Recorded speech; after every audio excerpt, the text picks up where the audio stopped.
It's Goat Rope Week here at Active Self-Protection on the badge cams. Today, a significant one.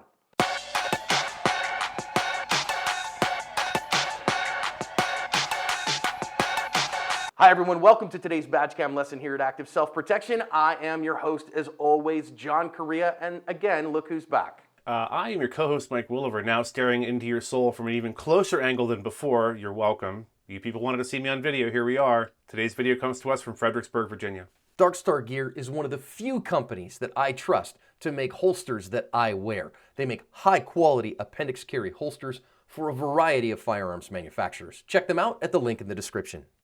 This one began because a man stopped really fast on the Virginia Turnpike and an Uber driver ran into the back of him, and then he apparently left. He ran off without giving his information. So that driver called 911 and reported that, and it went out over the radio that this guy had run off from a traffic collision. That was not his fault. So then they put out a bolo, a be on the lookout for him.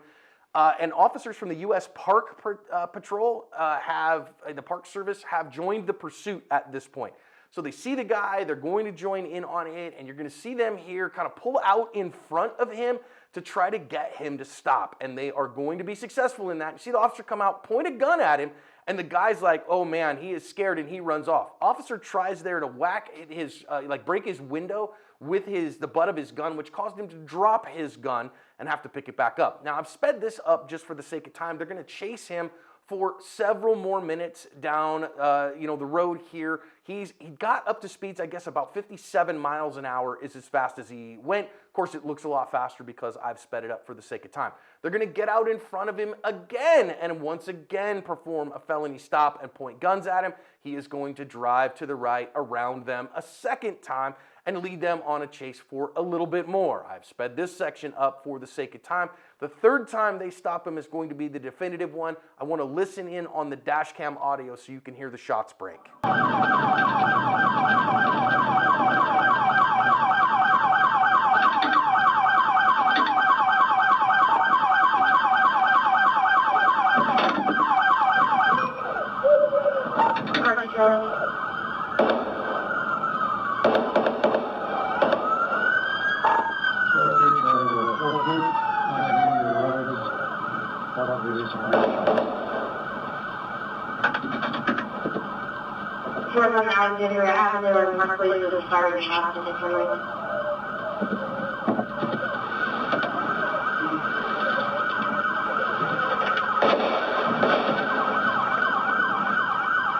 The man, Bijan Gazer, was shot multiple times by officers.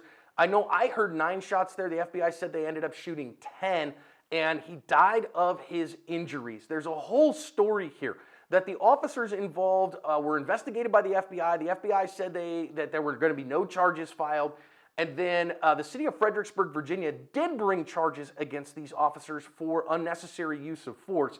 But the officers had it removed to federal court, and under the Supremacy Clause, the judge said that a state jurisdiction could not prosecute federal officers in the performance of their duties if their performance was reasonable. So all charges were dropped. The civil case, this happened in 2017, as you can see on screen, and the civil case is still ongoing because of this jurisdictional issue between federal and state courts. Mike, this is a lot, bro. Yeah, it is, John. We're going to talk a lot about the erosion of public trust after events like this. A lot of lessons to learn here and a lot of things not to do. So the first thing I think of here, Mike, is okay, wait a minute. This is at most a misdemeanor, and they even heard on the radio that this guy's not at fault. So it's not even an at-fault accident. You would think, find bigger stuff to do with your day rather than start a felony stop for a misdemeanor for a traffic infraction. I can't tell you, John, how many times on this channel we have talked about why am I doing what I'm doing? Why am I involved in this? First of all, U.S. Park Police, not really, in your wheelhouse to deal with somebody's car accident outside of your jurisdiction, but that's kind of neither here nor there. It's fine that they attempted to stop this guy, but you have to keep in mind it's a sense of proportionality when it comes to traffic stops and how far you're willing to go to affect a traffic stop. In this case, this guy is not at fault in I guess a hit and run of sorts. He's not stopping for whatever reason. There could be a lot of reasons he's not stopping. And I understand people are going to go, well, he should pull over, he should yield when the police go to stop him. And I agree with that. However, Yeah, but you have to bear in mind they're just like with the case with the shooting that happened outside of a liquor store where somebody's parked in a handicap spot a while back. We covered that one. And I said in that one, like, what's the reason for the stop? Why are we engaging in this behavior? Why are we engaging in this enforcement action in the first place? And if that thing is something as insignificant as a non-injury hit and run for which this person's not even at fault, I think we need to consider lowering the temperature a little bit. And again, we'll talk about tactics. Pulling in front of this guy to cut him off is not a tactic I would recommend to anyone. But him pulling away, I think following at a safe distance and considering some other tactic besides trying to get him out of the car. And by the way, a loaded firearm is never, ever, ever to be used as an impact weapon of any kind, to strike someone with, or to try to break a window or whatever else. It's a terrible idea. Don't do it. If you need a window punch, carry a window punch. I had one on my belt, super simple, like $3. I had Gall's magazine, you could pick one up. Do not use your gun for that reason. Yeah, and the officer ends up dropping his gun in the roadside for this. Thankfully, the gun didn't go off. Thankfully, he had practiced good trigger discipline so that he didn't have that problem. Thankfully, he didn't spew bullets all over the place. His base plate of his magazine didn't come off. All those problems can happen. And like you said, Mike, we never use a firearm as a bludgeoning tool.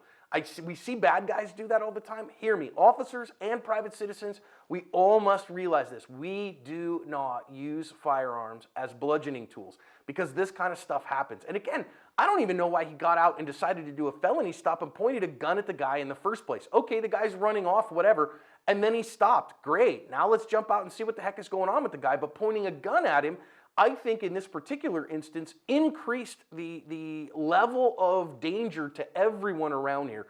And I get it, officers do point firearms at people and they initiate felony stops for people who are running pretty regularly. And an officer can pull a firearm when they feel like it might be necessary to use that firearm to enact a lawful police objective. Okay, fine, but there's times to leave the stinking gun in the holster too, and we're gonna see them do it a second time here, that again, they get out in front of him, and Mike, you said that, this is not a great tactic, right? Getting out in front of him puts us in spots where we can get run over by the car, and that's why we don't do that kind of stuff. Now then, it's one of the reasons, oh, sorry. No, John. go ahead, man. No, it's one of the reasons for sure. Another reason is if the officer behind him, whose dash camera we're looking at, needed to shoot for some reason, now you're in the line of fire. You've created a Taliban quinceañera that was totally unnecessary in the first place. Sorry, I just wanted to interject that real quick. Go ahead. Yeah, well, and now, okay, fine. So the officer comes out here, and we're going to stop the action right here because this is basically where he is when the first shot breaks. You saw him kind of step away from the car and then leans into the car when the guy starts moving towards him. Now, okay, I might be able to justify this very first shot. That's the old South Park. He's coming right for us. And that kind of thing, but the reality is the officer objectively and reasonably at risk of his life with this guy moving at this very slow speed, and the last 2 times he's done that, he's moved to the right to get away, and the officer is not in front of the vehicle. Is the officer earnestly, honestly, objectively, and reasonably at risk of death or great bodily harm here? I have a hard time saying that. But maybe I give him every benefit of the doubt on the first shot. But the second through the 10th shot, Mike, these look egregiously wrong to me.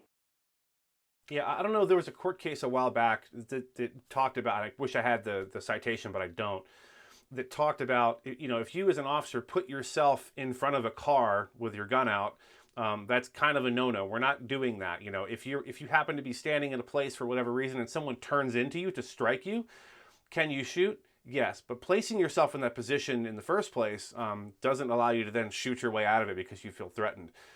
I'm glad you're willing to give him the benefit of the doubt. I'm not, frankly. I don't like the fact that he pulled in front of the car in the first place. That's not a tactic I've ever seen trained anywhere, not for this kind of a stop, not for a pursuit.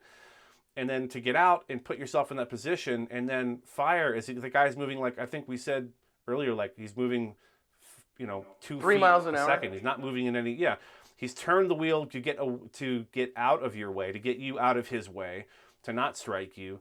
And this is where that erosion of public trust thing comes in, John. I think people see this and they're like, really? That doesn't seem like, if a private citizen did that, that's kind of our litmus test around here. If a private citizen did that, would they be in trouble? And the answer is yes, they would be in trouble.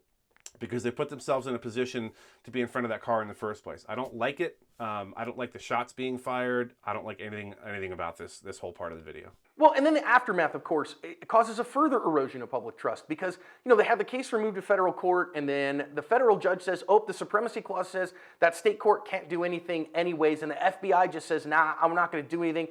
Congress critters wrote the FBI, wanted to have some investigation, wanted to have some transparency, and the FBI basically said, no, we're not going to give it to you, so leave it alone. And that's where we stand. And Mike, I know you were a federal cop for 25 years, and so I think this is an abuse of the Supremacy Clause, but I'd love to know your thoughts.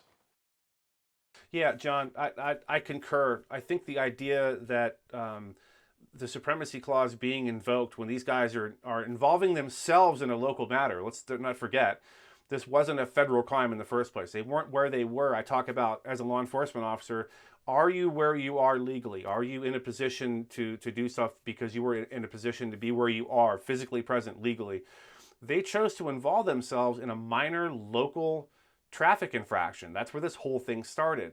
The Supremacy Clause is intended for a specific purpose. So if I, as a federal agent, have to violate a state law to perform my duties in one of the 50 states or one of the U.S. territories, I can do that anticipating, kind of like qualified immunity, anticipating that will be covered by the Supremacy Clause. Involving yourself in something voluntarily, I don't think they were called to assist with this. They observed the car, went after him.